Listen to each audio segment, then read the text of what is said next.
Seltzer Kings. Podcasts. Switch to Verizon Business and get more from your internet without paying more for your internet. Get LTE Business Internet starting at $39 a month when paired with select business mobile plans. That's unlimited data, and with it, unlimited possibilities. Start saving today with Verizon Business, ranked #1 in small business internet customer satisfaction by J.D. Power. Starting price for 25 megabits per second LTE internet plan with smartphone plan savings, plus taxes, fees, and economic adjustment charge. Terms apply. For J.D. Power 2024 award information, visit jdpower.com/awards. VH Investigations, Part 2. An original audio fiction written and performed by Dave Bledsoe as a part of the What the Hell Were You Thinking podcast Spooktacular 2023. Copyright 2023. All rights reserved. This is part 2 of a 2-part presentation. If you have not listened to the first part, please go back 1 episode in your podcast feed and listen to part 1 before continuing.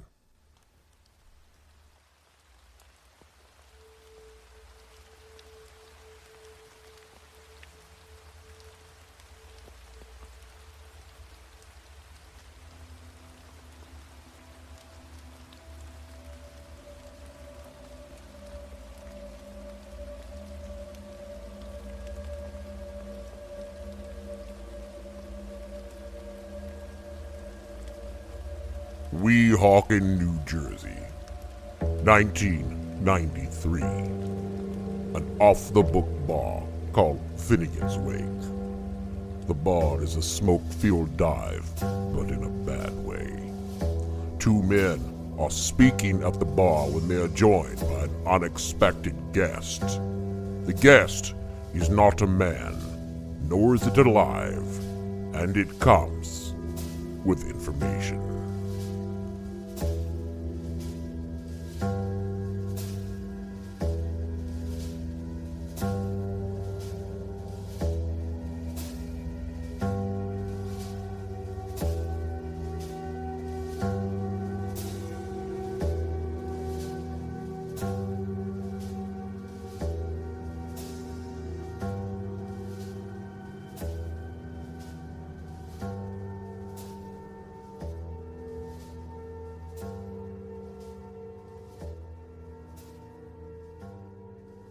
We have only ourselves to blame, Ethan told me as the 3 of us sat at the bar.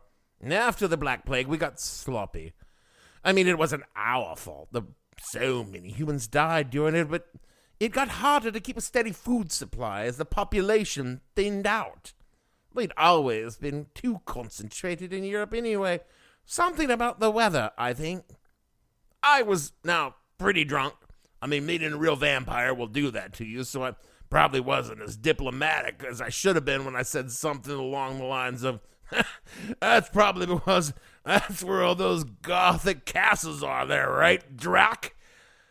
And Ethan, he got pretty offended by that, and he said, I will have you know that is a particularly nasty racial slur in our community. Bram Stoker was a vicious racist and set our people back centuries with his lies and propaganda, he snapped. Which is how I learned that vampires are what kids today would call woke, I guess. The point is, Ethan went on, still sounding slightly offended, we decided there needed to be some rules by which we could all agree to operate within. Just as one of us could easily wipe out an entire village, and if we went about doing that, you humans were going to notice, which is what happened any number of times when one of us didn't abide by the agreement. The agreement, Bernie said, is simple. Keep out of sight, drink, don't kill, live in the shadows, and live forever. That sounds logical, I said, still not really getting it. No, it doesn't. I mean, you can't die. You're already dead or whatever. So what are you worried about? If I'd been sober, I might have phrased that better. Ethan smiled and he said, we can be killed. There are exponentially more of you than there are of us. And whenever one of us gets out of control, it always ends up the same. Pitchforks and torches. I thought about that, letting it slosh around my Jameson brain, and I said, Oh, yeah, that makes sense, even though it didn't. You can see why we need you. Or rather, people like you, Ethan said. Oh, sure. Sure, I get it. I didn't. I was utterly lost. That's where we come in, Bernie said. We're the people who make sure the ones who don't abide by the agreement get taken care of. Well, why don't you just do it? I asked Ethan. Seems like you people are far better suited than people like us, like people, to kill your kind of people. That sort of thing. Oh, we don't kill one another. If we started doing that, pretty soon there'd be none of us left, Ethan replied. There are billions of you. There are thousands of us. We live forever, or near enough anyway, Ethan sighed. And we hold grudges. And grudges breed feuds, and feuds breeds war. And if we went to war with one another, he spread his long-fingered hand, pretty soon, no more vampires. So we got together, hammered out the agreement, and stipulated that when one of us wasn't in accordance with the agreement, we would subcontract the work to people like you, who had been doing the sort of work for centuries. It's all very complicated and not a little mystical. None of us really understands how you people work. We just know that you do. Better you work for us than against us. See? Now, the rest of that night was a little hazy. If you discover a race of blood-sucking creatures of the night aren't just works of 19th century fiction, see how sober you stay. Bernie and Ethan said some shit about bloodlines and secrets and how they're important to keep the agreement in place, and how after Stoker's novel, everyone involved had decided to go deeper underground. Honestly, it was just a lot, and it took me a couple of years to learn everything. But that's the short version of how I wound up parked outside a warehouse in Brooklyn in the middle of the night about 30 or so years after that. So that's how I came to work for VH Investigations. It was well paid, but fucking dangerous. Come to find out, vampires were never a monolithic community. The whole Euro-vamp thing is very colonial in nature. And while the Western vampires had all the money, the vampires from the rest of the world had their own opinions about how things ought to work. Since the early 20th century, things were a little more inclusive and peaceful. Some kind of profit-sharing agreement had been worked out with the Dinsians and the less affluent regions of the world, and by and large, the community was adhering to the agreement, live in the shadows, live forever. The problem was, very young vampires, the Gen Z vampires, if you like, didn't like the agreement. They felt their generation was being cut out of the best hunting grounds, and a large part of the profits that came with eternal life and a large inheritance weren't exactly flowing to them at the rate that they thought it should. This wasn't a particular problem for me. A young vampire could be dealt with by any investigator. That's how I cut my teeth, pardon the pun, because they lacked decades or centuries of cunning and the powers that came with longevity, so I could deal with them accordingly. Even the youngest vampires do not die easily. And even when you're working with the latest 21st century high-powered vampire killing techniques, it ain't Buffy out there, kids, and the stakes in the heart don't just dust shit. But compared to an old one, these young ones, well, they're a piece of fucking cake. Because the old ones, the vampires who predated the modern agreement, had centuries to get powerful, and they were extremely hard to kill, even for a seasoned professional such as myself.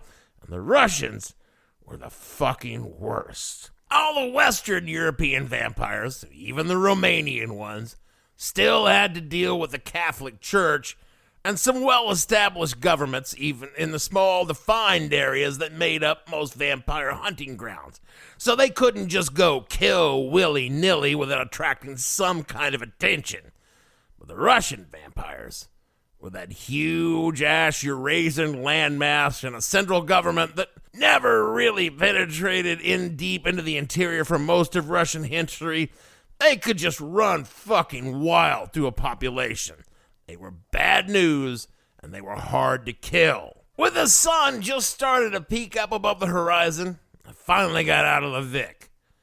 Groaning, I went to the trunk and I popped it. I spun the wheels on Grandpa Abe's leather case, because hey, family traditions, right? I opened it up and pulled out my Colt 1911 pistol and chambered around. Now, a gun would do fuck all against a vampire, but a big 45 was damn useful against the Rennies. We called them Rennies after Bram Stoker's Renfields, you know, the humans that vamps use to protect them against people like me. For the vampire, I had a 10-point Nitro 505, AccuSlide cocking, reverse draw design, state-of-the-art technology for sending a wooden shaft, never used plastic composite, with a silver arrowhead at nearly bullet speed into the heart of the undead. Now, wooden stakes don't kill vampires, but they do a damn good job of knocking them down. And for the finisher, well, I don't want to spill trade secrets, but a Browning shock and awe tomahawk, 10.5 inches with a head of 2.75 inches and a curved penetration spike for light breaching. It makes a great head spike, and the handles are forged from a piece of 1055 high carbon steel and covered in black epoxy coating for corrosion resistance and low glare, and it does a wonderful job on a vampire neck. Then I pulled out the spray bottle of garlic and olive oil and began to liberally spray it all over my body. Vampires are allergic to garlic, and they will do almost anything except die to keep away from it. See, I told you I had explained why Bernie smelled like the bathroom of an Olive Garden. Then I picked up my gasoline can and walked towards the warehouse. I'd watched the place for a week. First, with some well-placed Ring cameras. Amazon has a deal with a firm for that kind of equipment. Fuck, for all I know, Bezos might be a member of the executive committee. Then, I had a little commercial drone that hovered just above the roof, and over that time, I'd seen how my job entered and exited.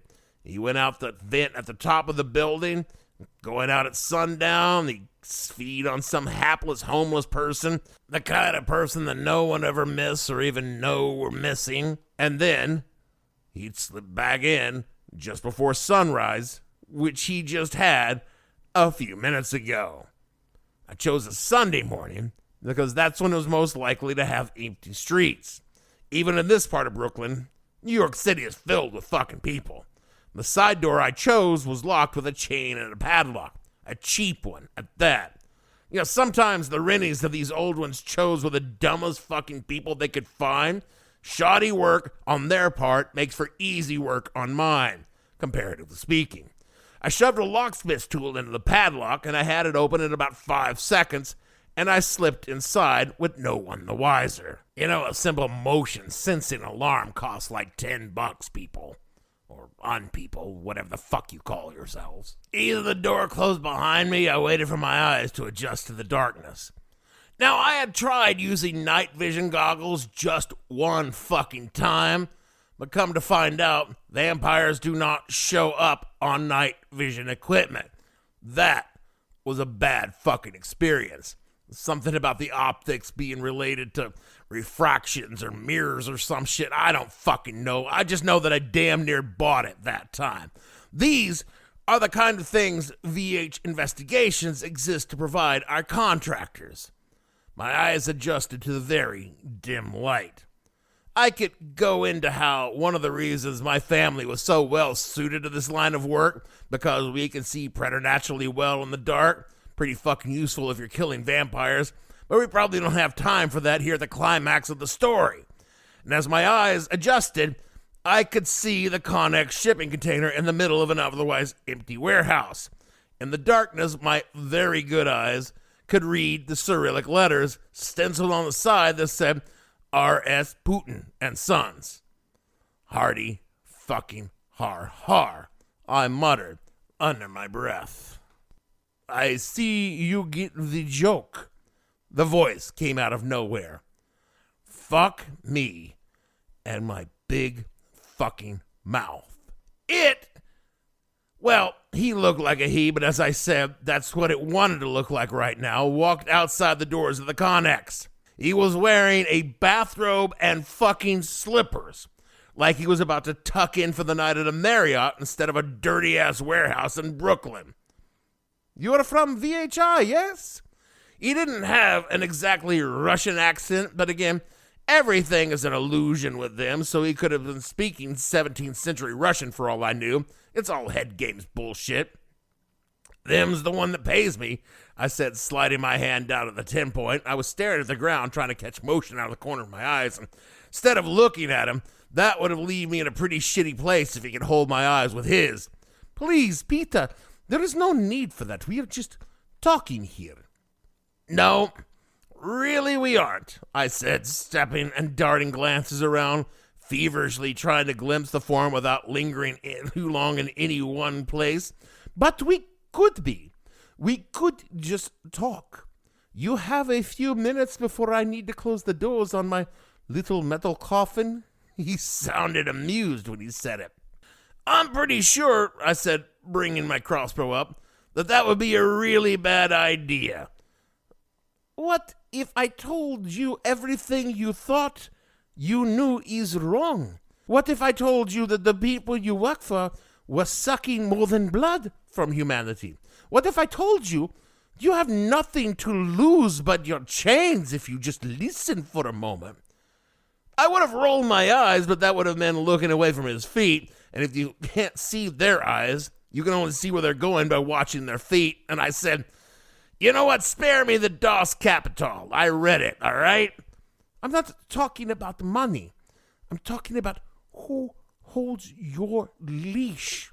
It moved towards me a step, so I took several steps back. I will not hurt you if you just hear me out, he said. I'm not going to lie to you. I was in a bad situation. Maybe I gotten cocky coming in here so soon after sunrise.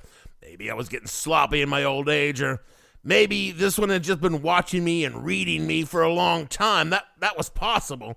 The old ones could do shit like that, so I needed to buy time. A little something in my pocket that could even the playing field a little bit, but if I went for it now, I'd have to take the crossbow off of him, and that's likely the only thing that was holding him back. Well, sure. Yuri. You mind if I call you Yuri? We don't actually have a name for who or what you are, but you look like a Yuri to me. Why don't you just go ahead and give me your spiel and see if I can be converted? They lied to you, the others, he said, beginning to pace back and forth, never getting closer to me, but never really moving further away either. Everything they tell you is a lie. They are not your friends. Well, no shit. Soulless freaks that feast on human blood. I never consider them my BFFs, I scoffed. But you know what? They pay in time and they pay in cash. So we've got a pretty solid working relationship. You truly believe that they don't kill, don't you? You honestly think their stories about just drinking a little blood and erasing memories is how it works? He sounded genuinely amused by this. And you actually believe that all those you've been sent to dispatch over the years were those of us who would never abide by their rules? You know, I've never really looked into it. And you won't want to know why? I don't give a shit. There's nothing your kind does that's any worse than what normal humans do on the regular. So my belief is kind of fucking irrelevant, Yuri. I can tell you about the farms where they keep hundreds of your kind like cattle, raise them as food, how they spread madness in the poorest of your people so they become homeless and unwanted. Easier prey because they wind up dead and no one is interested in finding out how they died or how they stir up racial and religious unrest in the third world so they can use the violence to hide their hunts. None of these interests you? His tone was reasonable. It was like a parent asking a child if they really knew how the world works. Well, I would say that even if this were true, and I'm not saying it is, I'm not sure how that's in any way relevant to me. I laid the sarcasm on thick. Or, are you just, a humanitarian, a conservationist of the human species, a misunderstood hero whose only goal is to protect the human race from the depredation of an evil cabal of vampires? Is it that the kind of thing we're talking about here, Yuri? Or is it a Joss Whedon script thing? You got your soul back and you just want to atone for all the horrible things you've done in your long life. Yeah, I'm not gonna lie, all of us in the business pay pretty close attention to pop culture vampire media. My motivations, he almost purred, are far more simple than that. I want to hurt the ones of my kind who've sent hunters like you to kill the ones like me because we will not kneel. And I can give you proof if you want it. Well, I said, taking one hand off the 10-point and holding it out to my side in a gesture that said, "Show me what you got," and then dropped it near my side coat pocket. Then proof is what you will have. And he took a step back towards the cargo container. And that was the break that I needed, because inside my coat pocket was something called a Dazzler Ball. It was made originally for special forces who like to use them against people wearing night vision goggles, but it was basically a bunch of very small, very bright flashlights in a ball. It's kind of like a flashbang grenade without the bang, and it put out the equivalent light of a spotlight in a very short, very intense burst, and it fucked up vampires. It didn't kill them, but since their eyes are adapted only to see at night, when you turn on that many lights that fast, it fucking hurts. So I scrunched my eyes closed as hard as I could, thumbed the activator, dropped it at my feet, and dove right onto the floor. The room went intensely white. I mean, it hurt my eyes, and I had my eyes closed, and it made Yuri scream like a little bitch. When the dazzler finally faded back down to the regular level of lights, I mean, it was like a second or two, I rolled back to my feet to find Yuri right where he ought to be, on his knees with his hands pressed into his eyes. And right now, Yuri was as blind as well, he couldn't see shit. Now, if this were a movie, this would be the point in time when I'd make some sort of speech, demand to know his alleged proof, real hero shit. I didn't do any of that. I shot Yuri in the fucking heart with a silver-tipped wooden crossbow bolt at point-blank range. It went through his ribs and poked out his back, and it made Yuri scream actually kind of louder than what he did when I popped the lights on him like that. He collapsed on his face on the concrete floor with a thick line of black blood trickling out from under him. Again, I could have made a heroic statement like in the movies. I didn't, but I could have. All I did was say, "Fuck you, Yuri," or whatever your name is, and I unhooked my trusty shock and awe tomahawk from my belt. I rolled Yuri over with my foot and took a good look at him for the first time. Pretty standard shit. That Nosferatu movie really isn't that far off from what your standard, undisguised vampire actually looks like when they weren't controlling how you saw them. Because given enough time, an old one would heal even from a stake through the heart. That was what the tactical tomahawk was for. It took 3 good chops before the head rolled away from the body. I picked it up and carried it about 10 or 15 feet away, because sometimes the old ones can do some really freaky shit, so you don't take any chances. I sat it down and then decided to take a look at the cargo container just to make sure that there were no Rennies or young ones in there, and even if there were, they weren't in any shape to do anything. Their sire had just recently been decapitated, but it was empty, just a few feet of dirt. Oh yeah, they don't sleep in coffins or any shit like that. They sleep in dirt. Ideally dirt from the graveyards when they were initially buried when they died. Honestly, I think it's just some spooky shit they like to do for an affectation because they can sleep in any dirt at all. They can burrow like a worm and rest out from the sunlight like that. Yuri's container didn't contain anything.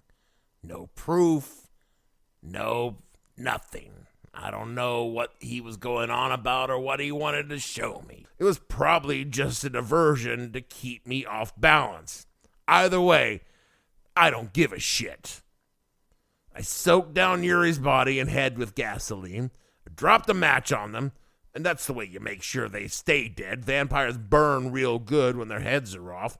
Don't do it when they still have their heads attached. It only makes them mad, and you don't want a flaming vampire to give you a hug. The body burned down hot and fast to just a dark black mark on the concrete floor of the warehouse. The only sign it had ever been there at all was the smell of gasoline and the sort of greasy smell that you can only compare to a hamburger patty on a grill that drops into the coal and then burns up into a lump. As I slipped out of the warehouse, the sun was casting long shadows down the east-west streets of Canarsie. It was still way too early for anyone to be on the streets, so I opened up my trunk, shoved my gear bag in there, and I slinked back into the driver's seat of the Crown Vic. I reached under the seat and pulled out the full bottle of Jameson that I kept there for just these post-job moments and took a deep, long pull. My hands were still shaking from the adrenaline, but that stopped in a minute or two. I pulled my phone out of my pocket, opened up my email, and sent a quick message to the firm. 2. Van Helsing Investigations. Job complete. Minimal mess. No externals. Quick and clean. Please release funds on confirmation. Signed, Peter Hess. I hit send, and I put my phone away. I sat there a little while longer before turning the key in the ignition to power on the Vic. The seatbelt alert started dinging until I buckled up and the splendid table played on WNYC. Then I finished turning the key and the car rumbled to life. Well, shit, I said to myself. Now I gotta figure out whether anything that asshole said was actually true. But the car and drive, I started heading back to Manhattan. My ass was still hurting. And on top of that, maybe now I needed a new job. I found a kid who swims at golf club like a dream. I'd like to try to qualify him for the U.S. Amateurs. Coming to Apple TV+. What's your name? I'm not into older guys, but I'm flattered. A new comedy series, Stick. I don't want to go on this trip. Your mouth's saying one thing, but those eyes are saying something else. From the home of Ted Lasso. This is your shot at redemption? This is your mulligan? Owen Wilson. This game takes and it takes. The game's finally giving me something back. Stick. You know Arnold Palmer? Iced tea, lemonade, mix it. I'm missing a nap for this. Streaming June 4th on Apple TV+. This episode is brought to you by PetSmart. Stop by for Yappy Hour with your pet at PetSmart. Save $5 on walk-in grooming services like nail trims, ear cleaning, brushing, and more. No appointment needed every weekday from 2 to 6 p.m. And while you're there, Yappy Hour includes exclusive in-store deals like 25% off pet toys. Visit services.petsmart.com/grooming to learn more. VH Investigations has been an original audio fiction. Any resemblance to any persons living, dead, or undead is unintentional. It is written and performed by Dave Bledsoe. Executive produced by Kimberly Steele and produced by Gavin St. James for the Seltzer Kings Podcast Network. The show music is by Noches de Insomnio. See the show notes for a link to the YouTube page for more music. Thank you, and we hope you have enjoyed this story.